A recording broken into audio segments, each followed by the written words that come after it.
All right. The Senate Judiciary will come to order. Will the Secretary please call the roll?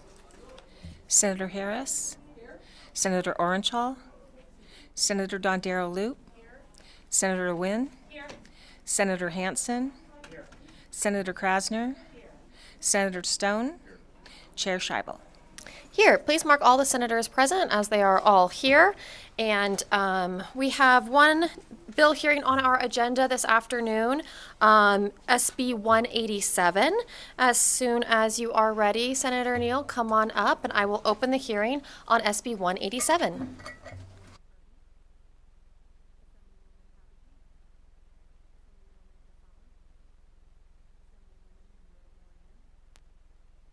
Good morning, Senate.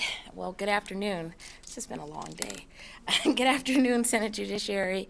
I'm Senator Dina Neal. I'm here to present SB 187. I want to start off this hearing with a quick clip. It's similar to what I played in 21. If you guys would indulge me on trying to establish what convict leasing is and what this bill is about. Convict leasing in the South in this period becomes a new way of racial control among white Southerners attempting to limit African American economic independence and freedom in general. And what that means is that state officials would sell the labor of an African American prisoner to a private contractor. The terms of that agreement usually involved a period of time, say 10 days for a very minor sentence, to up to a year. And in exchange for getting the labor of the prisoner and taking full custody of the prisoner by the private contractor, the state would receive revenue. What that meant in terms of what convict leasing involved was that African Americans would work in any industry, whether working for a private farmer, whether it was in a brick-making factory, a coal mine, any number of business concerns, and the business owner would have absolute dominion over the black person for the period of time of the lease. But once you were in the system, you could spend the rest of your life there. And that was a direct consequence of the reality of being a convict lease and having to fight literally to survive day by day in incredibly brutal conditions.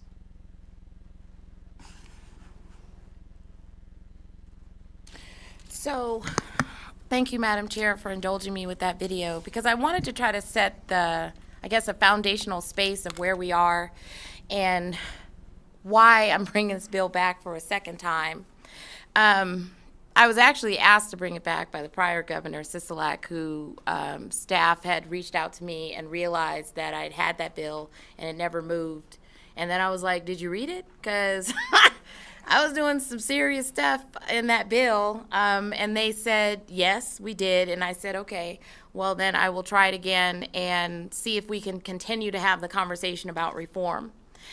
There's a place and time in history that I think we would like to forget, but there's still remnants of slavery that are still with us. And whether or not we want to acknowledge it or not, whether or not it's government-sanctioned convict leasing or leasing to a private entity, it is still convict leasing.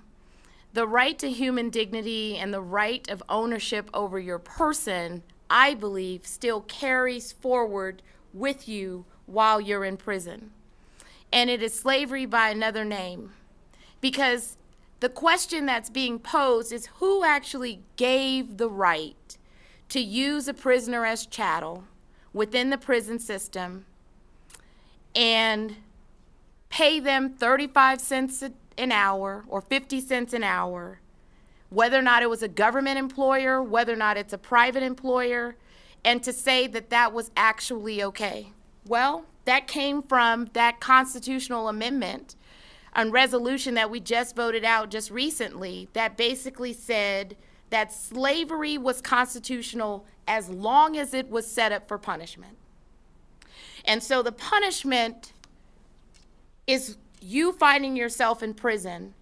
But the question that's being debated in this bill is whether or not the right to earn a decent amount of living wage, a minimum wage, for the 18 months that you may be in a prison program is should they be entitled to that right, being that we are tending to release them. We're intending to allow them to live within the community. We're spending reentry dollars on these individuals in order to place them, in order to get them in workforce programs, in order to temporarily house them in halfway housing, but yet we are leaving them exiting prison with almost $0 in their pocket and still having the ability to come and force them to pay the debt of room and board as if they were staying in a hotel, and they still have to pay you $55 for staying in prison. And so I think we need to examine that question. And as an African American legislator, I never imagined, number one, that I would even come into this building, speak the word convict leasing, speak the word slavery. Because when I came in 2011 as the first African American female to ever be elected in the assembly, the words that were told to me were, you could be so much more if you just stop focusing on minority issues. How much greater of a legislator you would be if you didn't tackle these issues. And my question was, if I don't do it, then who will? This is the district that I came in on. And if the district places an issue at my table, am I supposed to tell them, I'm afraid to mention the word convict leasing in the building. I'm afraid to talk about black codes in the building. And in 2011, I absolutely was. In 2013, I absolutely was. Because I knew that if I said those words, I was going to be marginalized even more than what I was today. And what I found interesting about it was that I just made a decision that whoever I happen to be, whatever type of leader that I happen to be, who I am, will exist in this building. Whatever idea that I plan on delivering for, at the time, Assembly District 7 and now Senate District 4, that is what it's going to be, because what I refuse to do is suffocate my own identity and marginalize my district further by not at least having a conversation around a policy issue that the only place where it's probably going to get life or breath is within our legislature. There is no other place where we can talk about law, where we can talk about changing law except for here.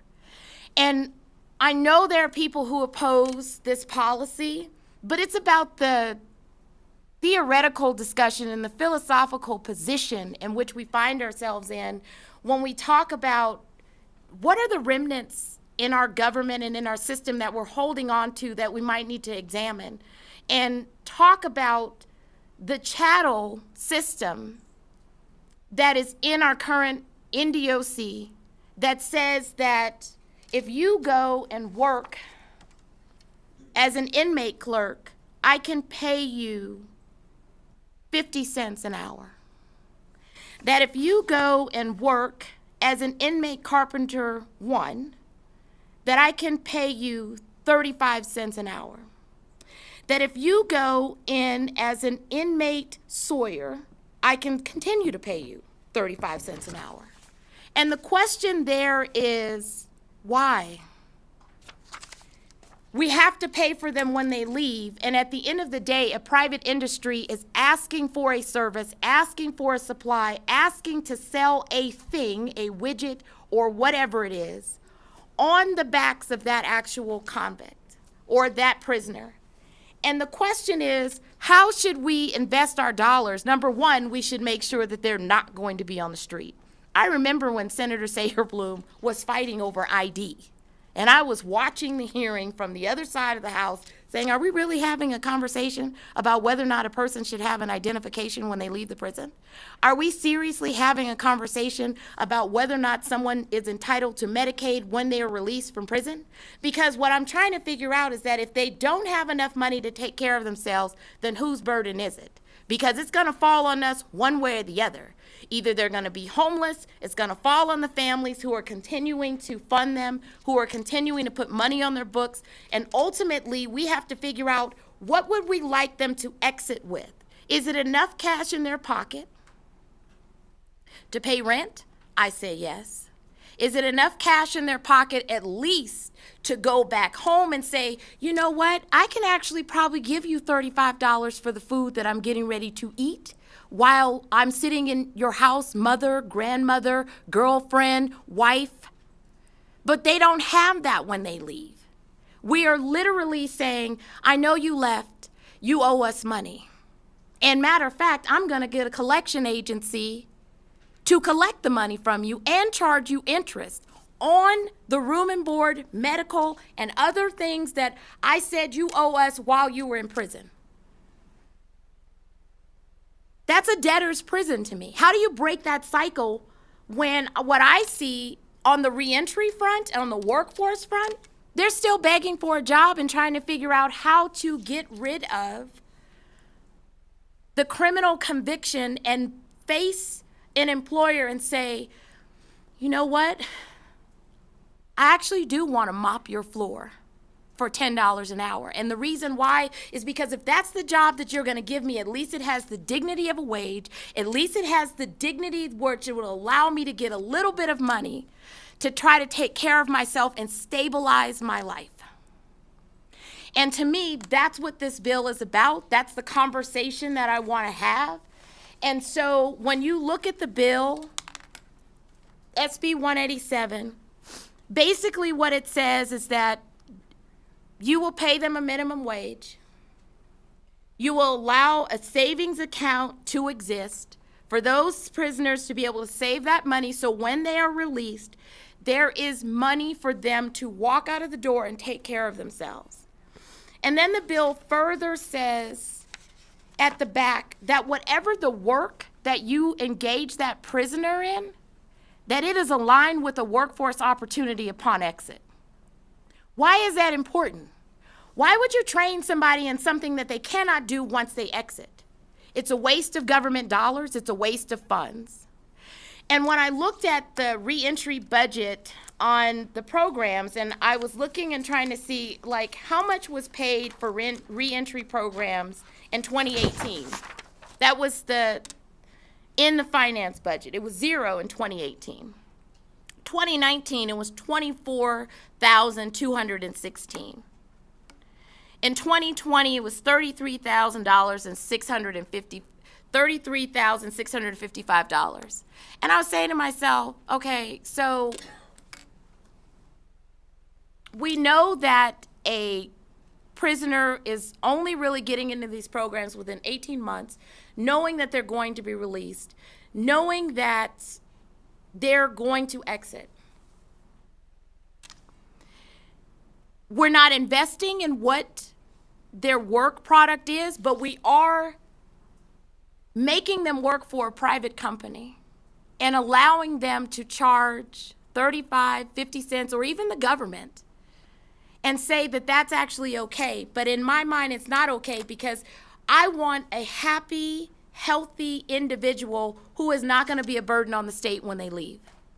I don't want them to have to go and say, well, I need Medicaid, I need SNAP, I need TANF, I need all of these things. And then basically what it is, we paid for them while they were in the system, then we're paying for them when they exit the system. So when does the government stop? When is the government are we seriously going to keep paying twice for the same person, the social services that they need on the end when they exit, when we actually could allow them to save and have money so they could at least be a little bit more stable and then be able to walk out with some level of dignity and at least share in the cost until they get on their feet? Because what we know is that the burden is on their families to take care of them for at least another 24 months. We know the data says that there's about this window of recidivism when we talk about how long it will take a person to stabilize before they reoffend.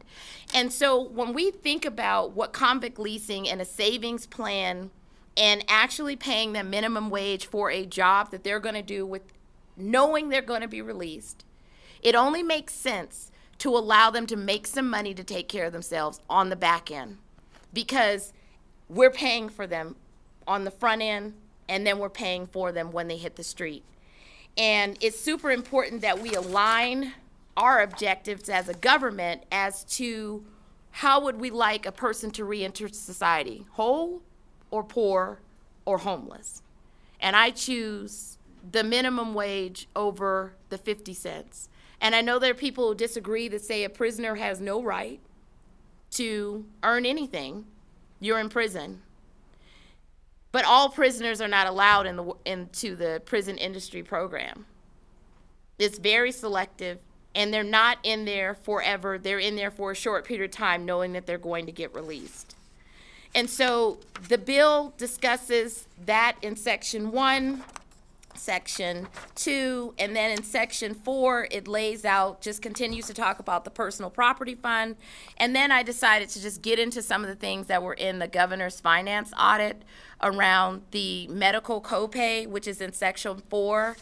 And then my amendment brings in additional language to try to prevent the debt from following them when they leave and having this debtor's trail where they can't pay it back because they don't have any income, and try to figure out how we should treat folks once they exit.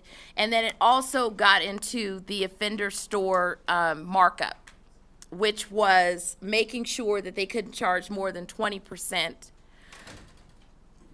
which in the governor's finance audit from 2022, it said that the markup is roughly 40% on all of those items within the prisoner offender store. And so this is basically what the bill does. It keeps the Marcy's law for restitution. It doesn't tamper with that at all. It allows for, the strikeout allowed for that continuation of the DNA registry, because I remember that when,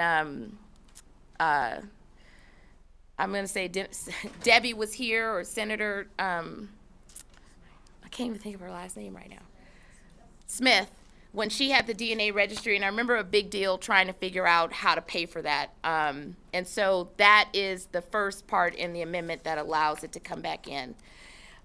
Because I felt like that should probably stay in there as well. And so with that, I'll open myself up for questions. Thank you so much, Senator.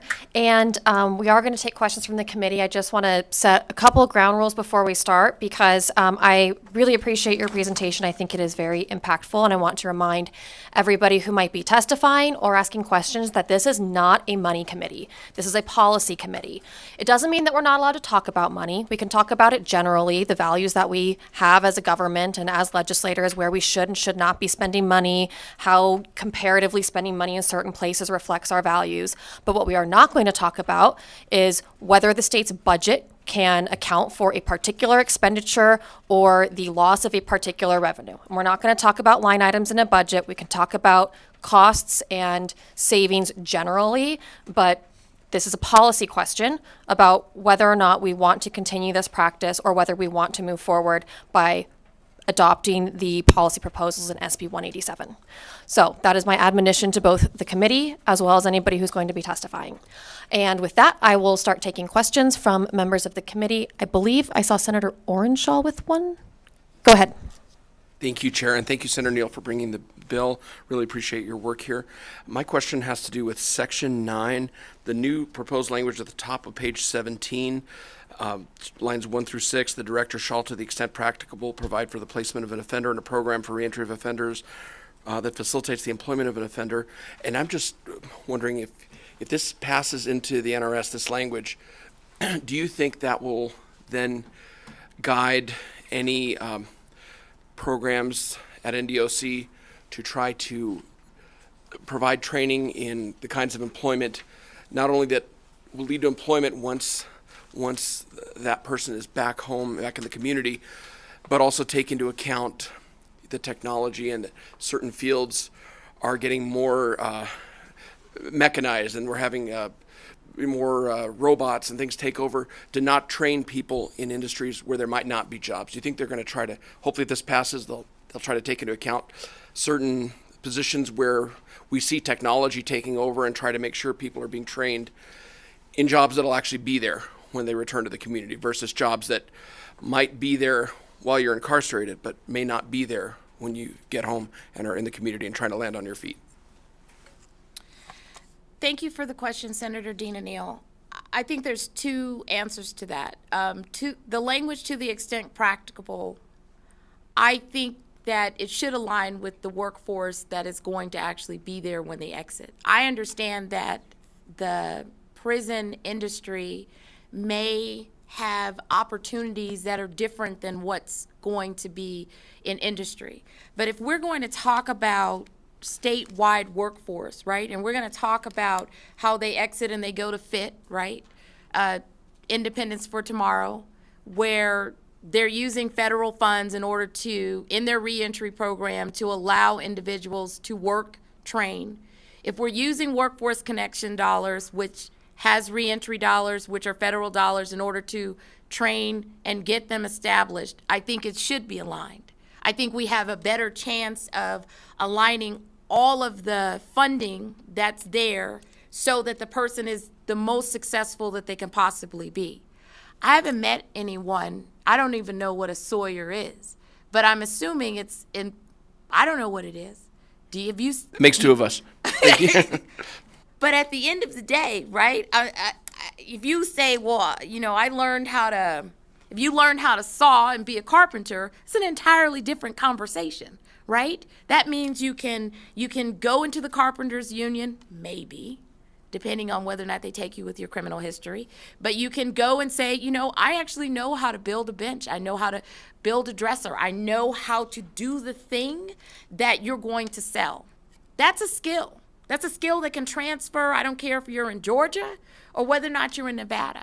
And so I think it should be in alignment. And the other thing that I thought about here is I had a bill in 2015 that mandated that within the reentry program in the NDOC, that it must make sure that the training and the services were needed for what that individual needed to do. Because I started in 2015 to examine, what are you doing on the inside around workforce before they get out? Because I don't like what I'm seeing when they get out, which is poverty.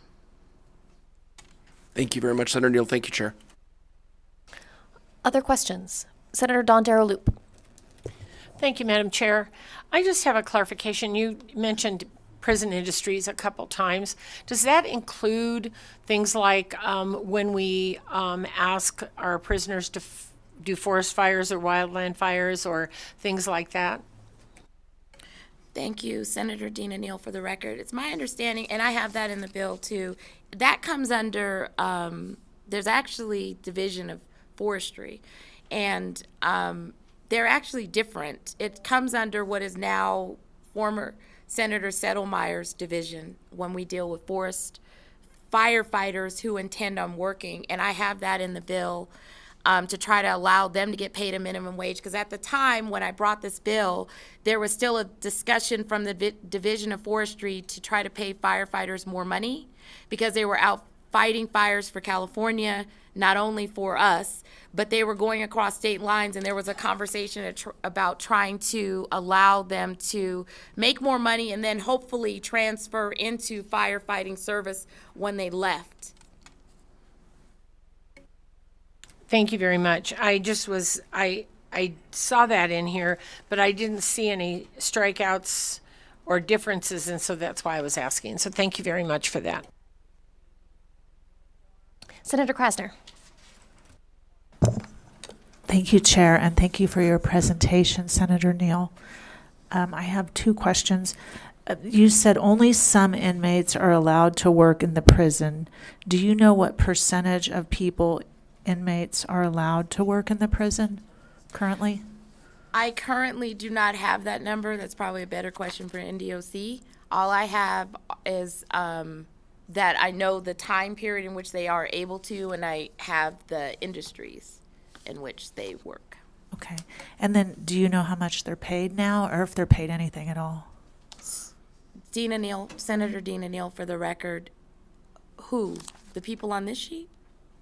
The small percentage of people that you said who are inmates who are allowed to work in prison now, are they paid anything, or how much?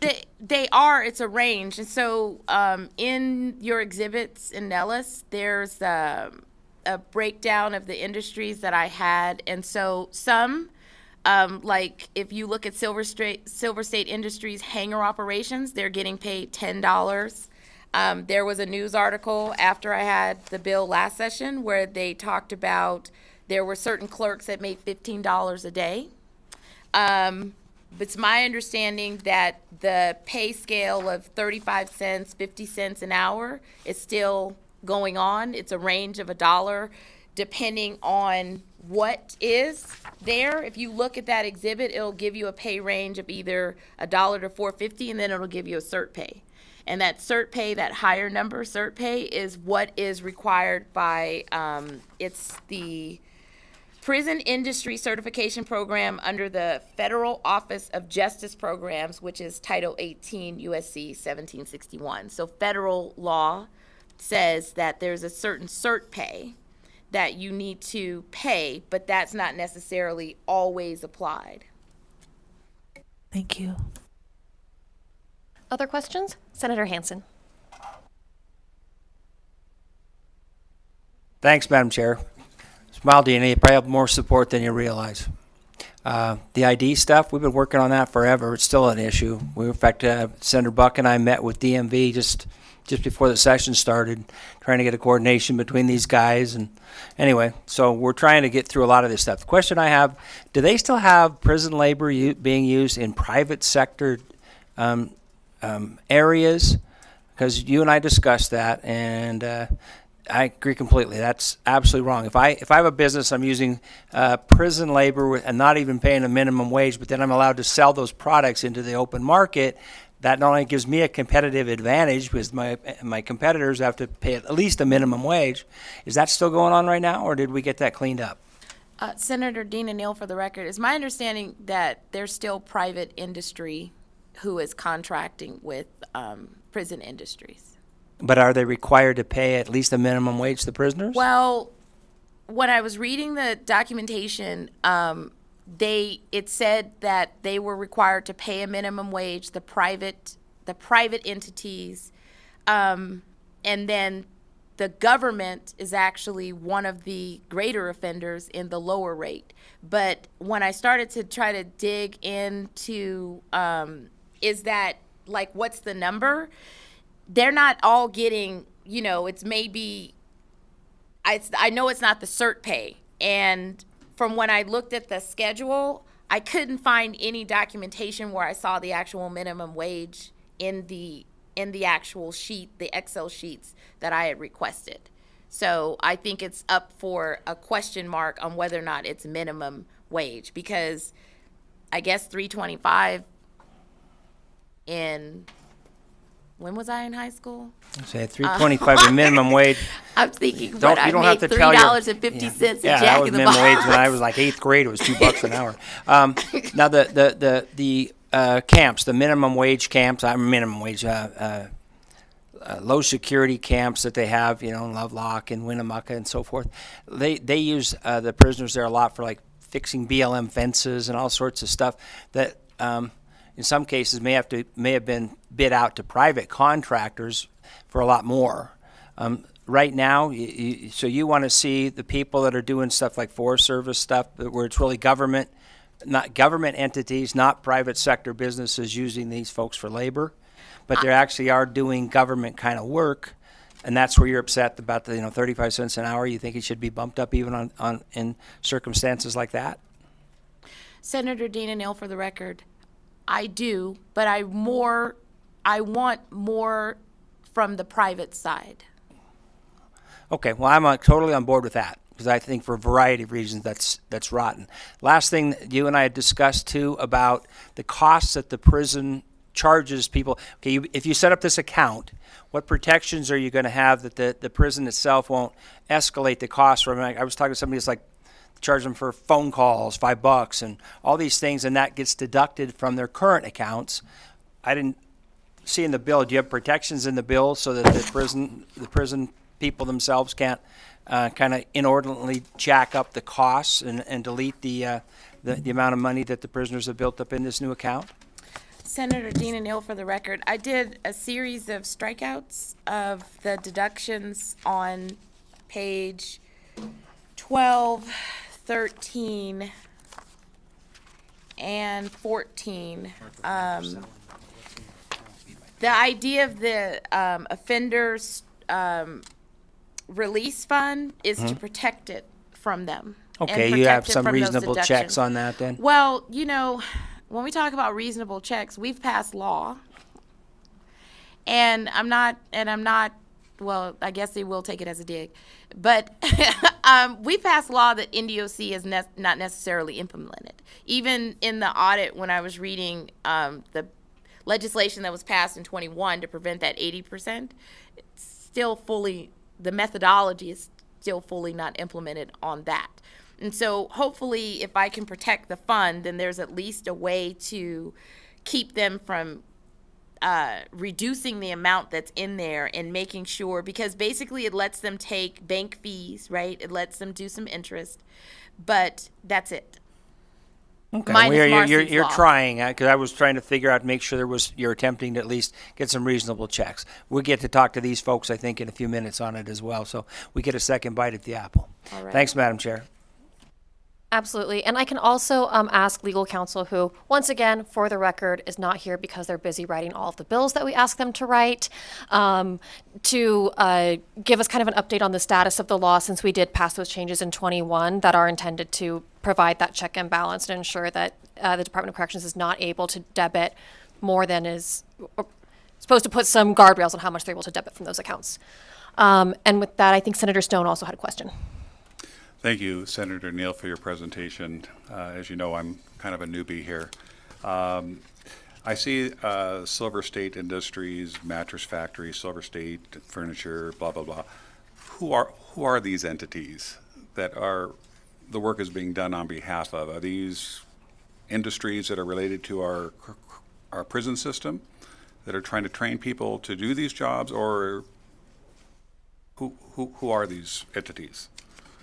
Senator Dina Neal, thank you for the question. So and I wish I had that document with me, but from when I looked at the prison industry meetings, they were outside companies that will come in and they basically create a contract with prison industries in order to do a certain kind of work.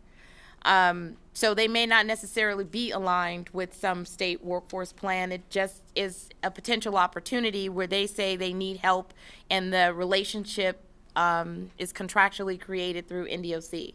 I think NDOC could better answer the range of companies, but there is an actual meeting that occurs and there's certain people who, well, I don't know if they chair it during the interim anymore.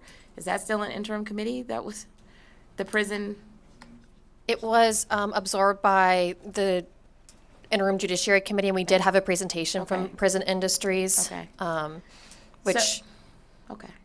is available online if you want to watch it or read the minutes. Thank you, Senator Dina Neal. So from when I chaired the budget in 2019, that's when I found out about how much was going on, and then started to look into the minutes of, okay, well, how are you getting these industries? How do they come about? And it really is outside companies that come in and set up a contract to do a certain work that they need. Okay, just a follow-up if I can. So let's take inmate welder number 1, 35 cents an hour. So they're contracting with some auto shop or some place that's providing the service. I would assume that the company that is the beneficiary of the service is paying the state more than 35 cents an hour. I don't know if that's true, but if it is true, is the delta supposed to be a way for the state to recoup the cost of roughly $20,629 a year for that inmate? First question. Second question is, you talked about inmates leaving with a debt, and I'm curious to know, what is the composition of that debt? What type of charges are being charged to that inmate when they leave our institutions?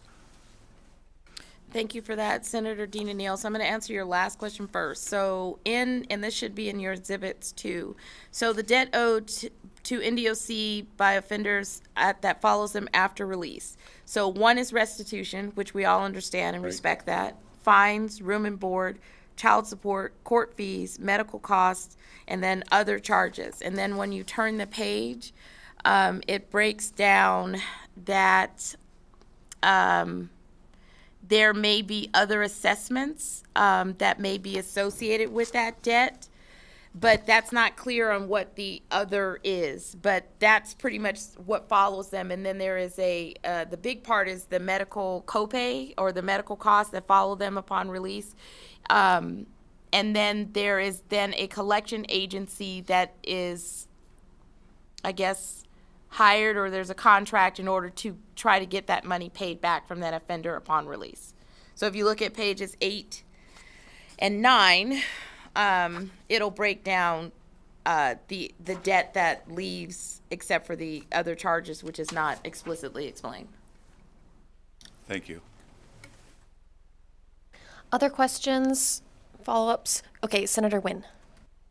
I don't know if you will be able to answer this, Senator, and maybe I see some people from NDOC, maybe they might have an answer, or I know there's some advocates for those that are incarcerated might know the answer. How does it work with the accounts like some of the incarcerated individuals that are convicted of felony DUIs, and they are pursuant to statute, they aren't housed with the general population of other inmates, and so a lot of them are like actually out in the community working during their prison sentence, and I put that in quotations for the record, because they are considered still prisoners, but they are working.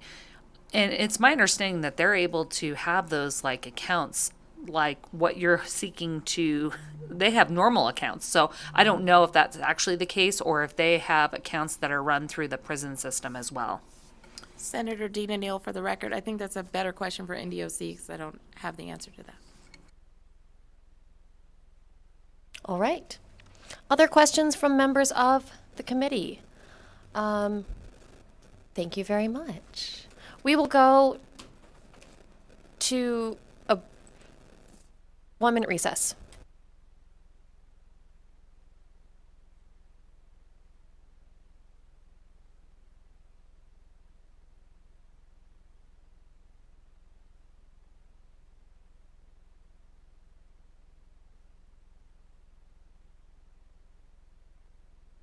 I was just clarifying that we're going to go ahead and take testimony in support and opposition before we go to neutral, which I understand is where the Department of Corrections will be testifying. And I do want to give my members an opportunity to ask you some questions, but procedurally, we're going to do this by the book and start with a testimony in support of SB 187, starting with anybody who is present in the room in Carson City or Las Vegas in support of SB 187. It looks like we have people in support in both places, so we will start in Carson City. Go ahead whenever you're ready. Thank you, Chair. John Piro for the record, John-Piro from the Clark County Public Defender's Office. We'd like to thank Senator Neal for bringing this bill forward and having this conversation in this body. I think as far as moving forward when somebody gets out and making sure they're on good footing, I think that goes a long way to helping any hopes of, one, rehabilitation and stopping recidivism. So we support any measure that moves us in that direction. Thank you. Good afternoon, Chair, members of the committee. Erica Roth on behalf of the Washoe County Public Defender's Office. I echo that sentiment. I think that we've heard through other committees and testimony that an individual leaving NDOC leaves with about $25 in their pocket, and that's just simply not enough to ensure that they do not come back. This is a first step in setting our community members up to succeed and reduce recidivism moving forward. So I appreciate that. Thank you. Hi, my name is Jody Hocking, Jodihockking. I'm the founder and executive director of Return Strong. We are an organization that works specifically with incarcerated people, their families, and formerly incarcerated people. I do want to just answer your question. One of our staff members actually is on the 184 program. We do hire people who are formerly incarcerated. She answered the question and said that they receive a 6-month grant for housing, but they just have to pay their parole fee. So there isn't any specific cost for her. So I just wanted to clarify that. In terms of this bill, we do thank Senator Neal for bringing it forward. I think that what has been touched on about really what we as a state decide to value and put value in And that should be, any work should have value and it should be compensated appropriately. We work with people who come out of prison after having worked who have been really unable to save amounts to be sustainable once they come out. But the other thing is that there are people who use their wages, even the pennies that they receive, to help support their families outside, to stay in contact with their children, to do a wide variety of things that help to build those skills and life values that we want to see when they come home through reentry anyway. And I think valuing work and what we compensate people for is very important. So, thank you.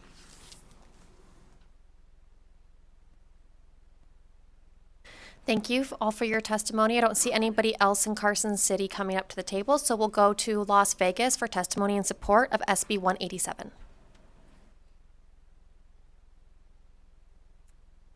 Good afternoon. My name is Caitlin Gwynn. I'm here as a representative for Nevada Attorneys for Criminal Justice. NACJ supports SB 187. We believe that incarcerated people have a right to be properly compensated for their labor as a matter of dignity, equity, and human rights. And we support this bill's efforts to help reintroduce our community members upon their release. Thank you. Hello, my name is Justin Van Wyck, and I am a conservationist. I am in support of this bill because it finally provides a living wage to hundreds of incarcerated conservation workers across Nevada. These conservation workers do not get praise nor career advancement upon release, yet perform a crucial role in the health of the state. Though they have consistent on-the-ground experience, the Nevada Division of Forestry won't hire them again upon release. They won't hire them because they would rather just pay someone else a non-living wage. Currently, they're legally able to do so, but we can change that. Please pass SB 187. Thank you.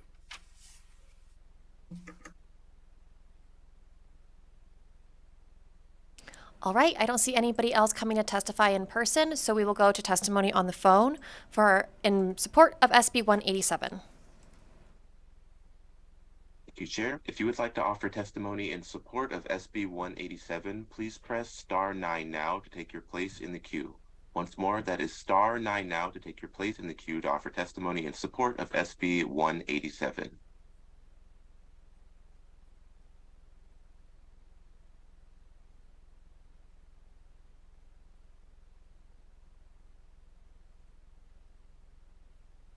Hello, my name is William Ledford. I'm the Director of Advocacy for Lutheran Engagement and Advocacy in Nevada.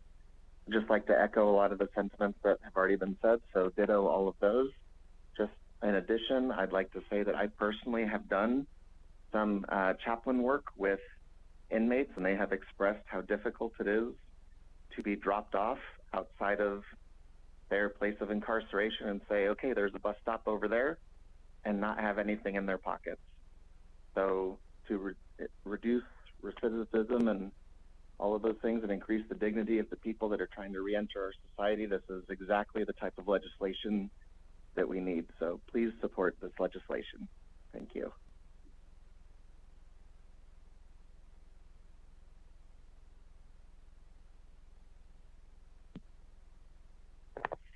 Hello, my name is Yesenia Moya. I am a local community member. I am calling in support of SB 187 because I believe that everybody deserves dignity and decency, and being able to provide wages that are fair and decent for the work and skills of incarcerated people is the right thing to do. And I hope that other folks feel the same way. A person's success and their survival in this community after they're released from prison may depend on their wages. So please support this bill. Thank you. And before you hang up, could you just spell your last name for us?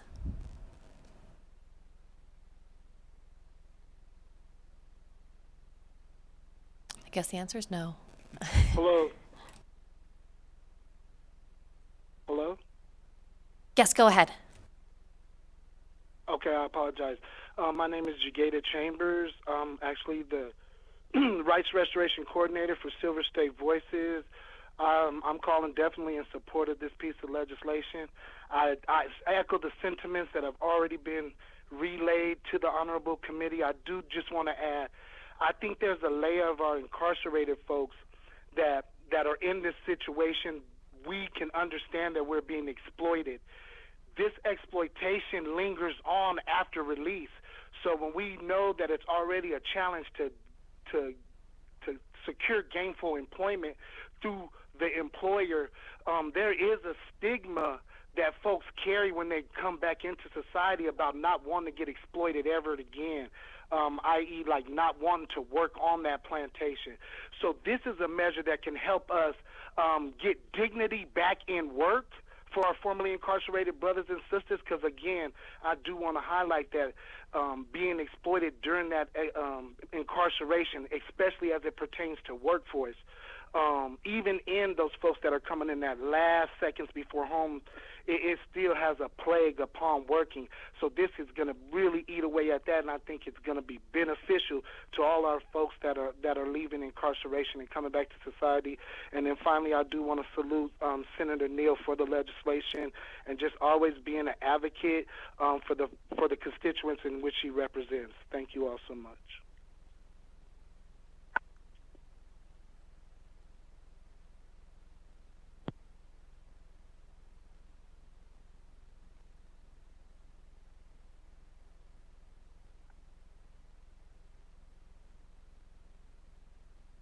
Hello?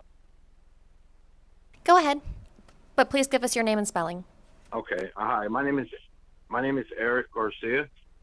I am a community worker and a formerly incarcerated individual. I was incarcerated in 2006 all the way to 2012, and I am a person who backs this bill because I feel like if I would have been able to benefit from this, then I think my life would be a little bit different. I have worked in the kitchens in the prison system. I also was a firefighter in the prison system, and the wages and how we are exploited and how we are made feel at the end of the day isn't okay. And I think that something like this would really benefit our incarcerated folks that are incarcerated now. It would benefit them a lot to have a program in play like this so that they don't feel how I felt when I was released. It felt like nobody was there, and at the time of release, I was released with $130, which is not even the cap, which cap is $200, and that's what I had to go home with, nothing else. No support, no system in play to help me get a job. I'm still unemployed to this day because of that situation, and hopefully in the future I could see a change. So thank you so much for listening. I hope y'all have a wonderful day. Thank you.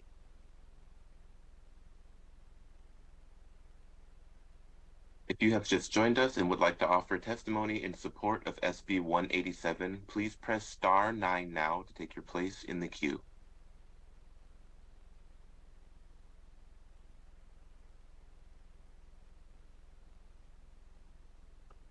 Thank you, Chair. There are no callers to offer a support testimony at this time.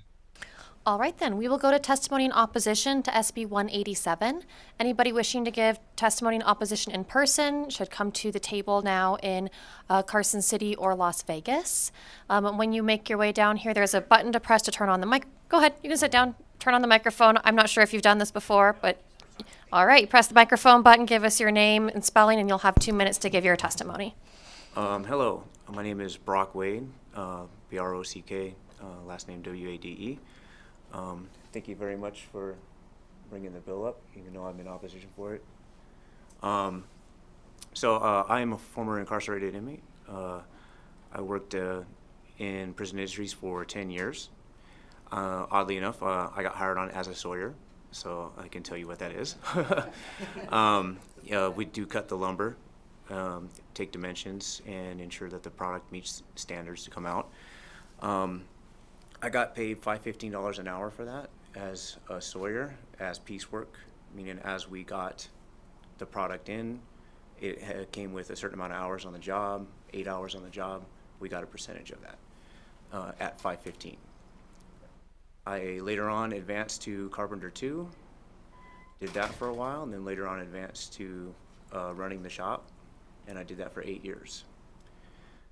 Later on during the process, the budget crunch came in, and we went from $5.15 to $3 an hour. We had to do that in order to sustain operations. That being said, they have a mandate to be profitable. You know, they can't suck the life out of the state, I guess you could say, for the money on there. I guess you could say that what I learned in there from Prison Industries was I learned how to be a leader. I learned how to budget my money that I had coming in. I learned how to work with others. I learned an excellent skill in trade. I did not take that skill and trade with me to when I got out, but I did take those leadership skills with me. I am a lead production associate at Tesla. I've been at Tesla since I got out 4 years ago. They give us review cycles every 6 months. The top score you can get is a 5, and it's supposed to be unattainable. I've gotten a 5 times in a row. I would say the reason I'm in opposition for it is having been working in there and been part of the finance part of it, and I know we're doing the policy part. The policy of what I see on there says that it strikes out a bunch of things. I don't see how it can sustain itself like it previously did. I would be worried that with the language that it's written at currently, that it would implode on itself. It wouldn't be able to sustain itself beyond a certain amount of time without me calculating that out for you. And that does bring you to 2 minutes, so we appreciate your testimony. Thank you, guys. I don't see anybody else coming to the table in opposition in either Las Vegas or Carson City, so we will go to the phone lines for testimony in opposition to SB 187. Thank you, Chair. If you would like to offer testimony in opposition to SB 187, please press star 9 now to take your place in the queue.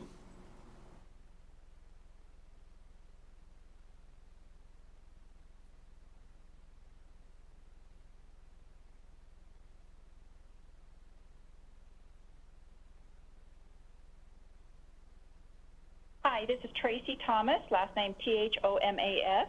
I do not have any heartburn regarding reasonable wages for work performed or vendor markup, so should be limited. What I do have a problem is with the unreasonable and disproportionate health benefits between criminals and law-abiding employees.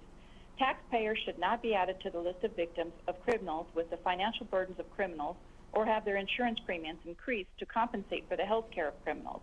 This must be re-examined. Inmates are not receiving any lower quality or quantity of services than the law-abiding population. The employed population pays anywhere from $30 to $50 for co-pays. At the very minimum, criminals should be paying for at least $20. Furthermore, if a prisoner has a debt to the community, they should be held accountable for that debt before being released from incarceration. They are receiving more comforts than our homeless population. Proponents argue preparation for success in society. Part of that success is learning and exhibiting financial accountability. Leviticus 19:35-36 teaches us, in business dealings, be fair and do not cheat. Measure accurately length, weight, and volume. Your scales are to be accurate, your weights true, and your container standard. Those who have demonstrated disregard for our law should not be given advantage over those who demonstrate respect for our law. Thank you.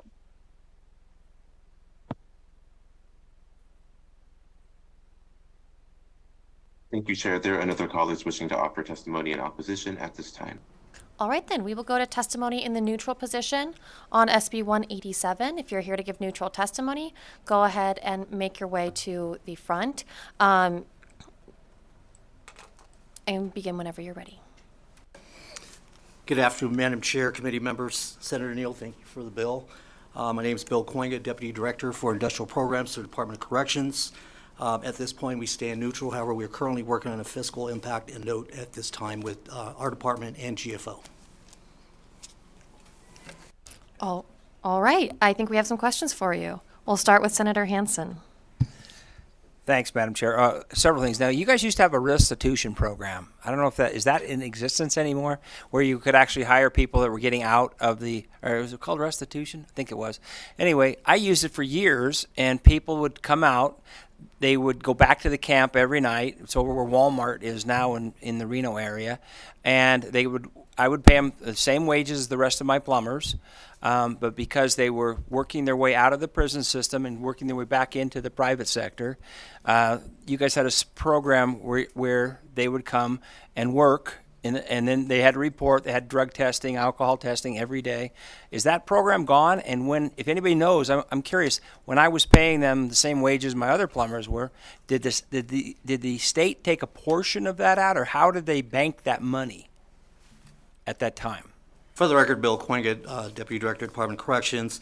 That is our Casa Grande Transitional Housing and Northern Nevada Transitional Housing, where they qualify coming out from medium to minimum, and then they go to community trustee. They go out to the transitional housing.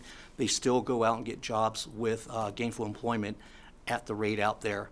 I'm not exactly sure on what they deduct because I pretty much oversee prison industries, but I'm not familiar with their deductions, what they take out there as far as the rest. You used to call them restitution centers. Yeah, They're that's now what I called- thought. So yeah, maybe they- you guys they changed call- the name, but the concept is as they integrate back into society, they have an opportunity to kind of in that transitional window when they're getting near the end of their sentence to go back into the workforce. And I just wondering how you guys worked the finances at that time, because were you taking all the money that I was paying them? I to this day don't know how that worked, but it sounds like I might be asking. Maybe you guys do some homework on it and get back to me on that. Second thing, I think it was very interesting hearing the young man who had served time and how he has successfully reintegrated. Because obviously, all of us, I'm sure, are on the exact same page with Senator Neal. We don't want any recidivism, and if we can do anything possible to prevent that. Now, the one thing she did bring up that's kind of interesting. Do you guys I've never heard of anyone successfully leaving the prison system and getting to join a union apprenticeship program. I don't know. Do you guys have any kind of opportunities where you go from prison into an apprenticeship program? You do. Good. Well, if somebody can enlighten me on that, that'd be great. For the record, Bill Quinga, Department of Corrections. That's through our reentry program. And right now, we're realigning our prison industries program with the reentry program and trying to work with organized labor so that when these offenders come out, that they're paired up in a job and then get them into, we have a simulator program down at High Desert State Prison, which is through the adult education and the union there, where they learn how to operate heavy equipment. Upon release, then they're brought down to the union and they get to the front of the line because they've been trained in all that, working with the union, and they have gainful employment down there, and their wages are superb. Well, my son-in-law actually is an operating engineers member. So, last thing, when they work in those Nevada Forest Service camps, are they paid anything currently? You know, the minimum security camps that you guys have by Lovelock and Winnemucca and Elko and so forth. Senator Neal mentioned, 35 cents an hour or something. Do they have? I don't know if they're paid anything at all, and if so, what's the amount? And do they keep that in a separate account, or how does it work? Because they're obviously doing work out in the field, fixing fences and all sorts of things that the state needs. For the record, Bill Quinga. And that's under the NDF program. I cannot speak accurately. In talking with some of the offenders, they get anywhere from $1 to $2 a day, and that depends if they're in-state, out-of-state, and all that. But I can't speak on behalf of NDF of what they pay. But I can gather that information and get that to you later. That'd be great. And tell Mr. Zorinda I have a bunch of questions for him on some other stuff. So I was kind of hoping he was going to be here today, but I know he's a busy man. Thank you, Madam Chair. Absolutely. Other questions from members of the committee? Senator Stone. Thank you, sir. We have this sheet that says Silver State Industries Mattress Company Print Shop. Are these programs that you oversee? For the record, Bill Quinga, yes, sir, that is correct. Okay, so as I mentioned earlier, on page, the third page, inmate welder number 1 is getting paid 35 cents an hour. Who is the beneficiary of that service that convict is doing for the welding? Is it a private company? Is it a public company? Who is it? For the record, Bill Quinga, that is the state-run program that we have internally. And what we do is we get eligible offenders that qualify under the classification committee to work behind the fence in prison industries, and that is up here in Northern Nevada Correctional Center. And we bring them and we pay them that amount to start, but we bring Western Nevada College in that comes in every Wednesday. The professor comes in, and so what they do is they perform there, they train, and then they elevate on up And all the welders that are coming through that program are AWS certified, which is the American Welding Society. And they come out with certs, and majority of our welders that come out work for subcontractors, contractors out there coming out making anywhere from $18 to $55 an hour. That depends on the vertical, horizontal, MIG, TIG, and different types of wire gauges. But the welding program is very successful in coming out. That's probably one of the most successful programs I have in our industry program. And who, if I can continue, who pays for these instructors? I think it's a fabulous program that you're preparing these inmates for a job when they get out of prison, which is great, or jail. Who pays for the instruction? For the record, Bill Coinga. So WNC comes down. We assist the offenders in the lab. I provide all the lab for free. And then if the offenders have money, then they pay for their own credits. But we try to assist them in that, working with WNC, which is really amazing. We have approximately 10 in the welding program right now. And that works, but they don't work directly for prison. They train, and then they move skill levels moving up. They do steel structural, like I said, and we have contractors come to us. But with that program, I just want to clarify that under 209-461 in prison industries, we were mandated to do a fiscal analysis or impact analysis so that we do not put private sector. Our mission is not to put private sector out of business. So we work with them, and we have to pay them the 10th percentile of the prevailing wage for that SOC code. Our welders currently now, this sheet that you have is about 2 years old. I thought we sent a newer one, but we get a study from Dieter. Every year we send in a request January, February. By June 1, under the DOJ and PIECP program, we have to establish that new rate. The welders right now currently are making $14 an hour. So is it fair to say that this low wage that they're paying is basically a learning on the job wage to prepare them to go out into society so they don't recidivate back? For the record, Bill Kwonga, yes. And a lot of the programs that we do is I try to offer stepping stones for these offenders so they start, but it gives them incentive to want to learn a silk screening trade, learn carpentry, learn welding, different applications, auto body. So I'm working with the colleges to try to bring more of that in, but I want programs that come in that gives them certifications, get them skills so they have marketable skills. And I work with a lot of companies outside that I place them out there. For example, you'll think our garment factory in Lovelock, where we do offender clothing, we do other stuff up there, but there's a major manufacturer in Sparks, Nevada, that 30 days prior to being released, they fill out an application, they sew garments. They send their application in, the supervisor helps them, and then what they do is upon release 30 days prior to, they would set up a phone interview with the shop supervisor. We've had multiple offenders go there. One guy was a sewing machine mechanic. He learned that while incarcerated. He is now their lead sewing mechanic for this major manufacturer in Sparks, Nevada. Last I talked to him a couple months ago, he's probably making about $18 an hour. And that company is so grateful that we can, because sewing is a dying trade, okay, just like upholstery. Yeah. So we work with companies, and I try to pair them so that they can have something they can go to when they get out. I appreciate your answers. Thank you very much. Senator Nguyen. This is kind of following up, and it sounds like you may have to collect some more information. I had previously asked the senator whether or not those individuals that were convicted of felony DUIs that were not housed with the general population, a lot of them, it's my understanding, are located in places like Casa Grande, and they are actually leaving during like business hours to be able to go work or go to school or do those things. And I'm just curious on how their income is like collected. Is it just collected in their normal bank account, or is it collected by the prison in order to do that? So you may not have that information now, but I'm hoping you might be able to collect that for me. I had the privilege, follow up if I may, Chair.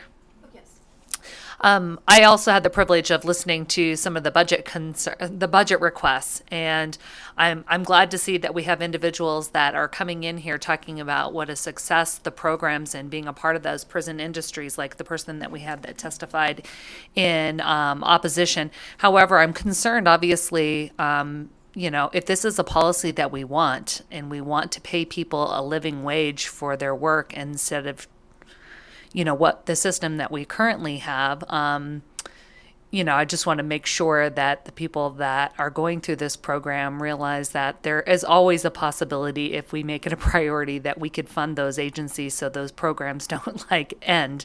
I do appreciate the fact that I know that Director Dorenza also is trying to incorporate more, I guess, jobs with the more potential for filling employment. I know that there was a lot of people going into for example, the cosmetology industry, and there weren't enough jobs to sustain them when they got out. And so I'm glad to hear, and I'm looking forward to hearing more of these partnerships.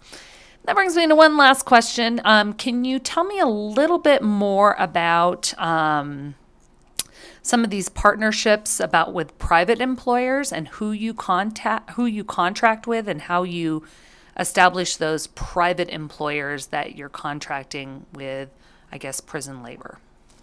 For the record, Bill Quingus. So contracts for labor of the outside, for example, we have a contract in place right now for a major trust company here in Reno, Nevada. And we've been in contract now. We just re-upped it. We had 4 years. Unfortunately, they shut down because building has slowed down. But when we generate that contract, what it is, they have to pay the costs. So they pay for the cost of the offender wage. And when I set contracts out, they go out in the community. We generally pay minimum wage, whichever is higher, state or federal. So when, now, those offenders that are working at the trust company right now are making $9.25. So we're following the law as the minimum wage goes up, and that's because they have benefits, so it's at $9.25. So that's going to increase July 1 again, it's going to go up. But we're following that. So we have contracts that go out to society for prison industries. I only oversee prison industries. So I always ensure that we are paying, because as I mentioned earlier, our mission is not to displace the private sector. And we want to prepare these offenders when they get out to transfer. Even the restitution center, they're working at that trust company. So when they're at the camp, we have an officer that transports them there. The company pays for that transport, pays for that officer. Being in prison industries, as it was mentioned earlier, and I'll mention it, we are mandated to be profitable. I get no general fund. What we earn, what we make is what supports the program. And if we don't have enough funds, we will not exist. That will limit the opportunities for a lot of our offenders, which saddens me. I've been with the department for 28 years. I've been doing this 24 years in prison industries. And that's because that is the way it is currently in statute. Is that correct? Yes. Thank you. Senator Hansen? Just a quick follow-up. You guys had a great program, very popular, training wild horses. Do you guys still have that anymore in the prison system? Oh, somebody's... I hit the right nerve here, huh? For the record, Bill Coinga, yes, we have that. We have a contract with BLM, and I'll turn this over to Justin Pope, who oversees the ranch operations for at NNCC Stewart Camp for me. Wonderful. Okay. Well, I'd like to hear how it's going, because that's not only a very popular program. Unfortunately, it only had like 15 horses a year or something, but I know the demand was way above what you guys were pumping out of that system. Anyway, I'm sorry. Go ahead. Yeah, Justin Pope for the record. That's correct. We still operate that program. It is a division of Silver State Industries, operated through the Department of Corrections, and it is still wildly successful. Typically to the public, we're usually adopting about 60 horses a year, and then we have that many. Yes, yeah, through 3 public adoptions that we have each year. And then we also have the agencies. We have Border Patrol, Marine Corps, Washoe County. We've sent quite a few horses over to wildlife, and some of the game wardens and stuff have used them for different purposes. Forest Service for pack animals and stuff like that. And yes, the program's still going, and that is a huge benefit to the inmates, just very therapeutic, working around horses and being around the animals and having to be responsible for them and take care of them. Yeah, I've heard just a win-win all the way around. So I'm glad to hear it's up to 60 horses. In fact, I think demand, you could easily quadruple that if you had the resources to do it. But I do know, not only for the state of Nevada and for the horses, but the public image for the inmates being able to work with animals, get outdoors. It's just a great program all the way around. So I'm glad to hear it's still going well. Thank you, Madam Chair. All right, if there are no other questions, I have a couple of questions. I just wanted to clarify, this bill addresses wages for inmates, and there are inmates who work in Silver State Industries, and there are also inmates who work outside of the Silver State Industries business program, right? For the record, Bill Quenga, anything in they work for Prison Industries, Silver State Industries. We manage the contract. They pay us. We pay the offenders. Okay, so anybody who has a job inside of the Nevada Department of Corrections is working for Silver State Industries. Bill Quenga, no, ma'am. Prison Industries, we have a workforce right now currently of approximately 560 out of our population of just around 9,000, almost 10,000. Like NDF is separate. You've got porters, you've got culinary workers, and commissary workers. Those are separate from Prison Industries. So there's distinct difference. Okay, so somebody who is incarcerated and has a job may or may not work for Prison Industries, right? For the record, Bill Conga, yes, and they have to meet certain qualifications, criteria as far as classification, behavior, staff assault, stuff like that we ensure, but we try to look for those who have skills, but we also offer those who do not have skills. But one of the things is we ensure that they get a high school diploma or a GED, and we offer them employment in there as long as they are continuing and currently trying to obtain an education is highly important to me. A much educated offender is a much more successful offender. That makes sense to me. And so, and we heard from Mr. Wade, who did participate in Prison Industries, or do you know? For the record, yes, Mr. Wade did work for me. I was a supervisor way back when, at one time, and brought him in, and he was an amazing carpenter. That gentleman can build custom stuff. He's built a lot of stuff for different offices, custom, and I'm really proud that he's gainfully employed and successful with Tesla. I had several other offenders that wanted to show up, but they're working at Tesla in other areas. They couldn't make it in. I was kind of bummed about that, but they'll have their opportunity when it rises again. And so, are you the person who invited Mr. Wade to come testify today? We spoke. A lot of the offenders called me and asked what they can do. They were concerned about the program, and I told them, you come on your own, you speak on your own. I can't tell you what to say. As you notice, we're in the neutral position. Thank you. And I have a question for legal, if you could look this up for us, Carly. I just want to confirm that this bill would apply to people who are both employed by Silver State Industries as well as other people in the prison employed in other capacities. So if we could just get some confirmation on that offline, just want to make a record of that question. Unless there are any, there is one more. Senator Dondero Loop. I just have one last question that I was trying to process. So when somebody gets paid, I don't know, let's just pretend they get paid $9 an hour for whatever job it is. How is it determined what they actually get to keep, I guess I would say? So if they get $1 or, $2, it doesn't matter. That's not where I'm going with it. I'm going with, how do you determine how much that person gets to keep, I guess, from whatever that job is that they're doing? For the record, Bill Coinga. So in Prison Industries, we have a deduction, which is in statute, and we have in every offender that works in Prison Industries, Silver State Industries, it's voluntary. So I must say that. It's voluntary for them. If there's an opportunity, I encourage offenders to apply. In Prison Industries, the way it's written right now, the director has the authority, 5% Victims Crimes Fund, 5% capital improvement for Prison Industries, and 24.5% room and board. I don't get that room and board. I get only the 5% capital improvement. That fund is put away, and what we do with that fund is we save that so that we can enhance the program, support the program. When I was reporting to the Committee on Industrial Programs, we used that to open up new industries, new equipment, safety, security. Because at one point it was only where we can open up new industry and increase offender headcount to work. But after those are taken out, they get a stub from within Prison Industries, Silver State Industries, from the supervisor, and then that in turn, payroll is turned into inmate services.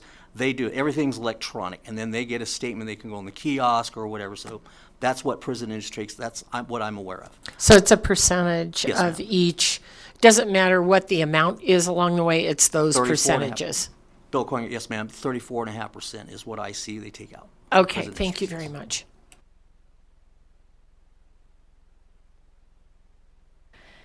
Any other questions?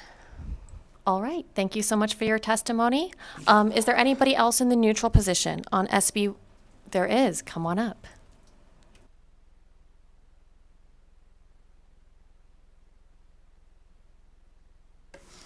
For the record, Harold Wickham, Deputy Director, Nevada Department of Corrections, testifying in the neutral. I want to thank the committee. I also want to thank Senator Neal. I hear your passion on this, and I'd love to hear that. Thank you so much for bringing this bill forward. So I just want to clarify a couple things on the, I work for the Programs Division of the department. As far as the offenders who work outside in the community that are still incarcerated at Casa Grande and at Northern Nevada Transitional Housing Center. They do, excuse me, their banking is done through the inmate banking services, same as the ones on the inside. They have to pay for their room and board as well via percentage of their wage, or same as the ones working for Silver State Industries. They're all paid basically through their employer, whomever that might be, Ahern, Exquisite. We have some really great community partners. We work with Hope for Prisoners, also Workforce Connect, numerous different community partners that help us to place the offenders, find them jobs, help with placement after the fact, give them quality vocational training. They're helping us to set up a CDL licensing school and numerous other projects through our community. So I just want to say again, thank you, and I appreciate what you do. If you have any questions, I'm available. Do we have questions? Yes, Senator Nguyen. Can I just clarify? So is it in statute that that percentage has to be removed or is deducted for room and board? I believe it is, but allow me to check on that and get back with you. And so am I getting this correct? If you voluntarily choose to work for prison industries or take one of these jobs that's contracted with the private industry, you are charged room and board. But if you sit in the prison and do absolutely nothing, then your room and board is paid for. That is correct. Okay, thank you.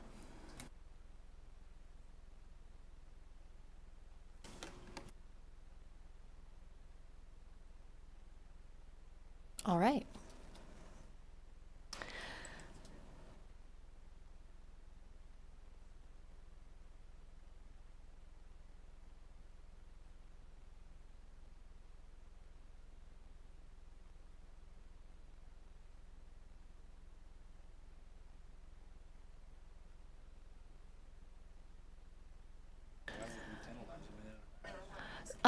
So we do have a couple of follow-up questions for legal, and I will personally communicate with legal after this meeting and with all of my committee members and try to get an update to you all. I'll talk to LCB about the proper way to do that, whether it's publishing online or sending an email or even having briefly putting it on the record at a future meeting.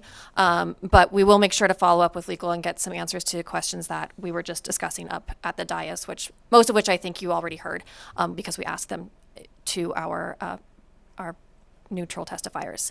And with that, I don't see anybody else coming to the table to testify. So we do have to go to the phones for testimony in neutral on SB 187. Thank you, Chair. To provide neutral testimony to SB 187, please press star 9 now to take your place in the queue.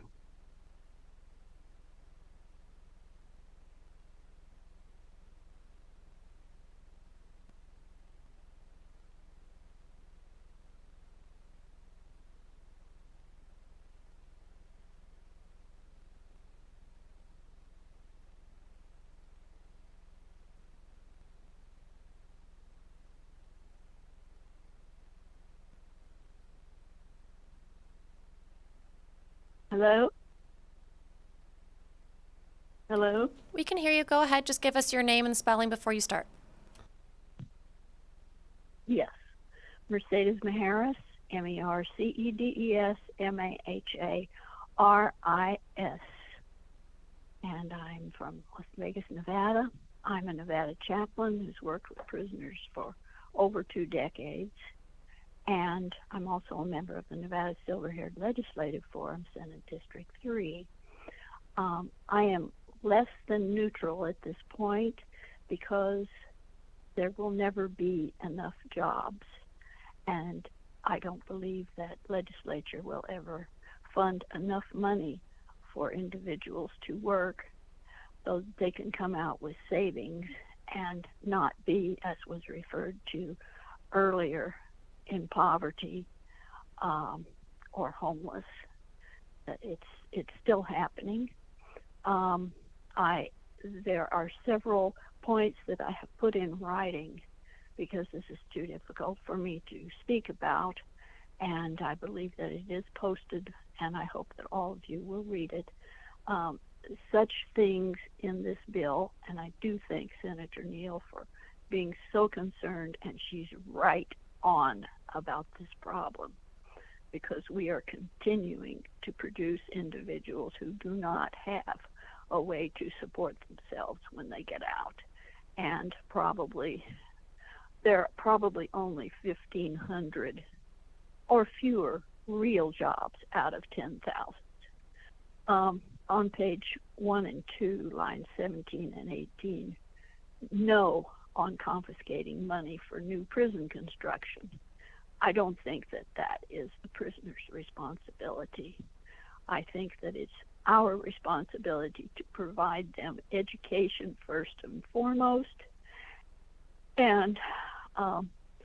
Widmark commented about that. Until they get their credits for having taken educational classes, which means that we're paying 30 days that they should have been out on when they graduate from a class. Until that's finished, then this is poor management, in my opinion. Unfortunately, I know that people mean the best, but it's happening, that people are not getting their educational credits. And we have to fix that, because it's giving people real heartburn, and they're having a really difficult time because people are not keeping their promises in accounting for this kind of credit mismanagement. Further, there is no living wage definition that I could find in this bill. It's unfortunate, but I don't think anyone can determine what that is in a realistic way, because Ms. there's Maharis, so many deductions from that's wages. That's 2 minutes. We appreciate your testimony and just want to clarify that you called in support today of SB 187, and so we'll have your testimony reflected in No, the. Oh. no. Well, No, it's less than neutral. Less than neutral. What does less than neutral mean? That's what, well, it's marginally neutral. I want jobs for prisoners. So if it's not neutral, I is it want more for or jobs more for against? prisoners. Right now, the way it's written, it's against. Okay, then we will note your testimony in the opposition of SB 187. Please read my details in my written submission. Please read my details. We will. Thank you. Thank you.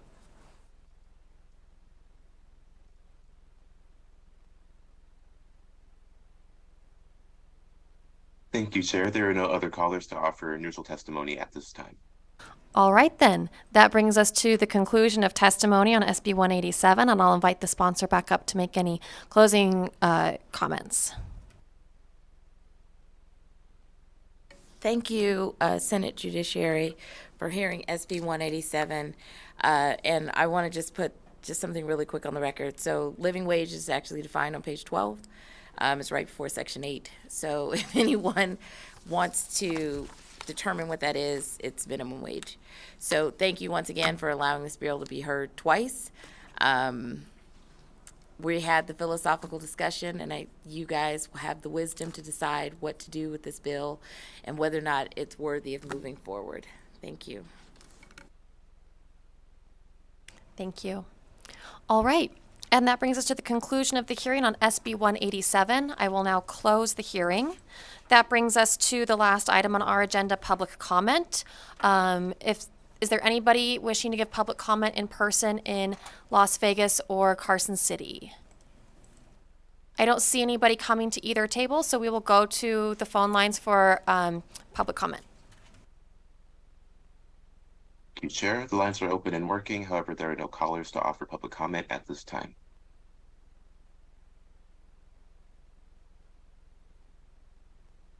All right, then. That brings us to the conclusion of today's meeting of Senate Judiciary. We will be back again tomorrow, same time, same place. And until then, actually, wait, not same time. Tomorrow will be at 1 p.m., presumably.